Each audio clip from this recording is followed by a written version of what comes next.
moving into our Dame Luz section, sponsored by Tragos, the party game para Latinos. So today we are drinking some gin. These ladies are drinking gin and lemonade. I'm drinking a gin lemonade cranberry because we ran out of lemonade. The way we play Tragos, Cat, is you pick a card, you read the rules that are on the card or the instructions that are on the card, and then if it applies to you, you drink, and if not, you don't.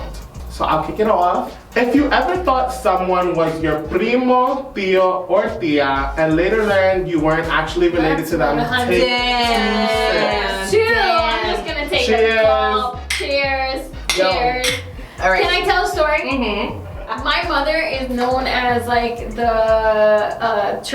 Mother Teresa of like the neighborhood, and she befriends everyone. And by befriends everyone, I mean even the bus driver, aka like the M69 bus. The bus driver was invited to my Sweet 16. I'm not kidding. I'm not kidding. And wait, to further this even more, the Time Warner person, cable person who came to fix our Time Warner cable, he was invited to our backyard barbecues for our birthdays, for my mom's birthdays, to the point that I kid you not, I am not exaggerating, that he slept over because he was that drunk from the party. Oh my god. So I would wake up in the mornings and go up the stairs and be like, hey, and he's like, oh, it was a great party. People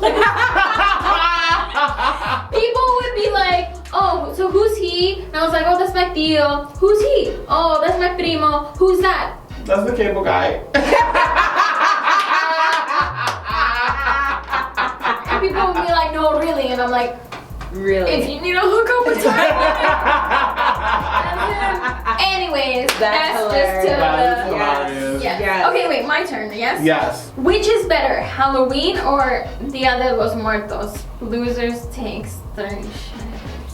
Here's what I'm really gonna say. I never celebrated I never celebrated the other one. So can we just take 3 sips? Fuck it, yeah. Should we just edit this out and me take another card?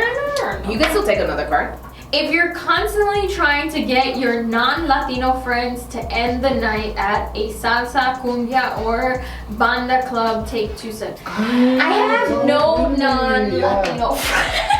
And actually for me it's weird. It's like I have a hard time even knowing those spaces because it was the opposite for me. I had this in drama department. You know, we did not have a lot of, you know, Latinx people in the drama department. But a lot of my friends that when I was in the age of going out didn't want to go to those spots because then they wouldn't enjoy it. So I never got into the habit. Like, I personally don't prefer heterosexual heavy spaces to go to just because of my experiences. Yeah. But there aren't a lot of gay spots that play anything other than your top 40 hits, you know? R.I.P. to Escuelitas. I know I might be aging myself.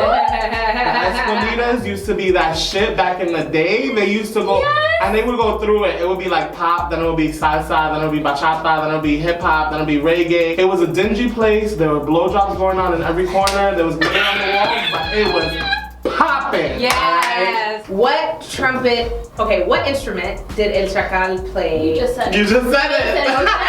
You said what trumpet? You better pick another card. What trumpet? Edit it out. Pretend you never picked this. Why am I behaving The rainbow, yeah. Because we've had a lunch. She hasn't. I don't know what. Oh, that's true. I don't got no real excuse. You are so sober. But I don't have a real excuse. Okay. If you're too white for your Latino friends and if you're too Latino for your white friends, take 3 sips. No, that's me.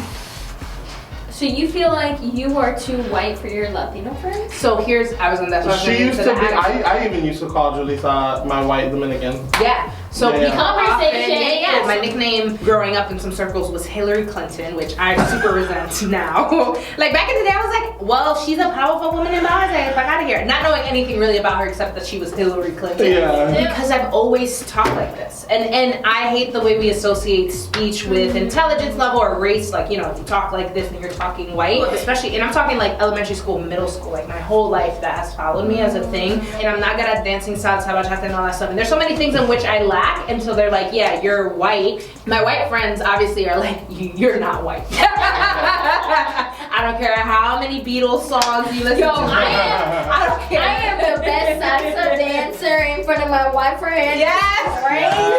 I just stand there and they're like, you are the best. Literally, I can do any Spanish dance in front of my friends and they swear I know how to dance. I get in front of Juan and he's like, girl.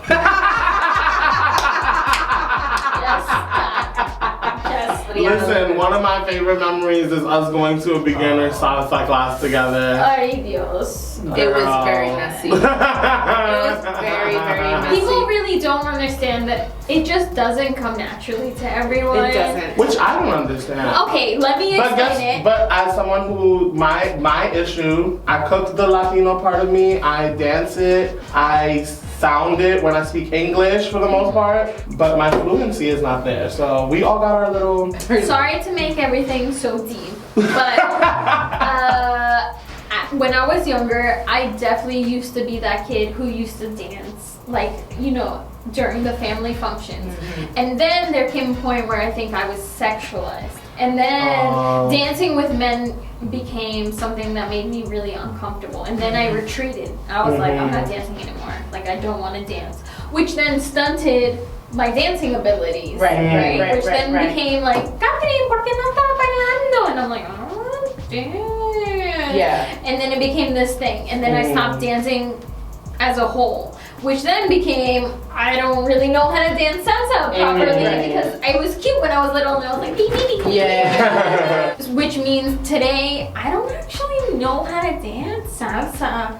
Or merengue or whatever properly because I didn't continue my dancing experience. But when I'm among white people, they're like, she definitely knows how to dance. Because I'm like, ding, ding, ding, ding, ding.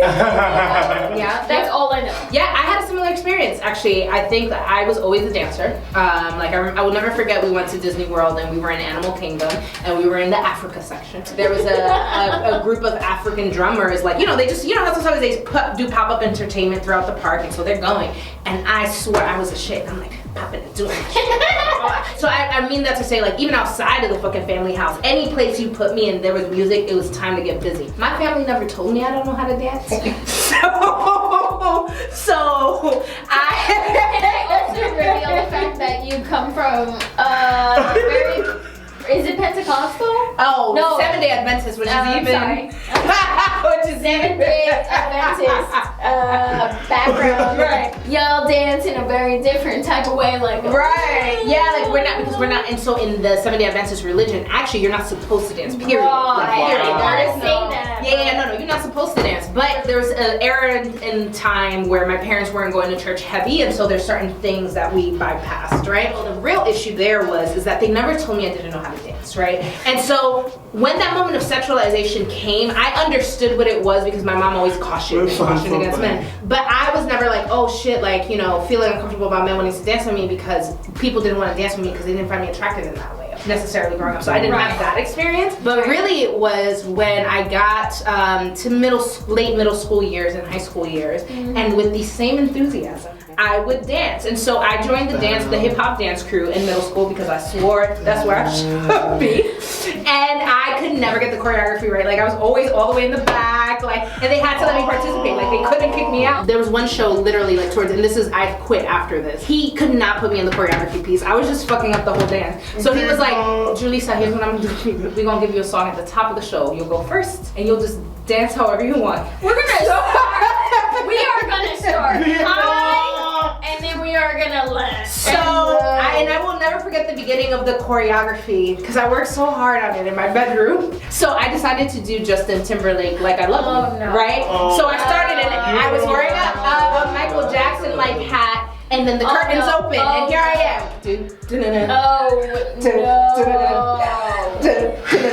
And when he says it's just Justin, I go, it's just Justin through the hat, and it was like, and then like just started like. I literally can't even look at you. Yeah, and it was like 30 seconds though. Like after the intro, he maybe gave me I've already edited this video.